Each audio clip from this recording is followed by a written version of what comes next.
彼は寺坂リタ、この物語のある意味ヒーロー。私松崎羽鳥はこれからリタと結ばれる予定のヒロイン。幼なじみだよ。そばでずーっと見守ってきたんだよ。足立さんと付き合うことにした。ヒロインの座が埋まってんならそんな奪い返すのみじゃ。いい雰囲気じゃん、あの二人。いいの？いくない。こんな可愛くてリタのこと分かりまくってる子逃したら後悔するよ。リタのこと全然知らないでしょ。なんだこのとんでもないイケメンは。広光康介、俺が今すぐにでも忘れさせてあげるよ。寺坂君の彼女は私だから。俺が持ってないもんがあいつにはいっぱい詰まってんだ。俺足立のそばにいる。ごめん。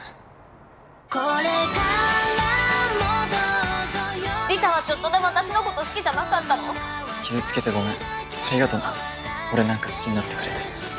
広光君、俺だけを見てればいいから。どうせ遊びでちょっかい出してるだけだろ。俺が本気だったら。